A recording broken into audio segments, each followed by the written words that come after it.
Hi friends, இந்த வீடியோவில் நம்ம HTML attribute எப்படி JavaScript யூஸ் பண்ணி சேஞ்ச் பண்ணுறதுன்னு பார்க்கலாம். ஓகேவா? இப்போ ஒரு கோட் எக்ஸாம்பிள் பார்ப்போம்.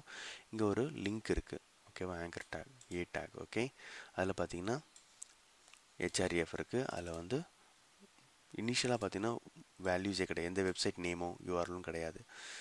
அதுக்கப்புறம் ஒரு பட்டன் இருக்குது. இந்த பட்டன் நீங்கள் கிளிக் பண்ண உடனே என்ன ஆகும்னா JavaScript மெத்தட் ட்ரிகர் ஆகும், இன்வோக் ஆகும்.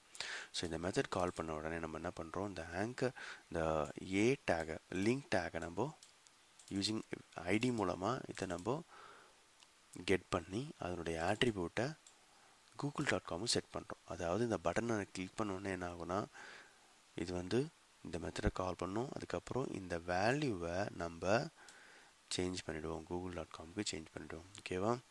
ஸோ இதுதான் இப்போ இந்த பட்டனை கிளிக் பண்ணி நடக்க போகுது. இப்படி தான் நம்ம JavaScript யூஸ் பண்ணி ஒரு HTML ஆட்ரிபியூட்டை சேஞ்ச் பண்ணலாம். இப்போ நம்ம டெமோ பார்க்கலாம். இப்போ பாருங்கள், இனிஷியலாக பார்த்தீங்கன்னா நோ லிங்க்.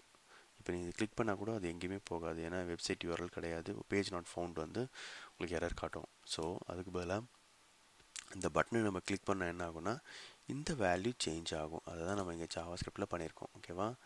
ஸோ இந்த ஐடி மூலமாக இந்த எலிமெண்ட்டை நம்ம ரிசீவ் பண்ணி அதுக்கப்புறம் இந்த ஆட்ரிபியூட்டை செட் பண்ணுறோம். இப்போ நல்லா பாருங்கள், இந்த லிங்க் வந்து மாறும் பாருங்கள். பார்த்தீங்களா? நோ லிங்க்ன்றது இப்போ லிங்காக ஒரு google.comன்றது மாறிடுச்சு. திருப்பி நான் உங்களுக்கு பண்ணி காட்டுறேன். ஸோ இந்த லிங்க்ன்றது நம்ம இந்த வேல்யூவை செட் பண்ணுறோம்.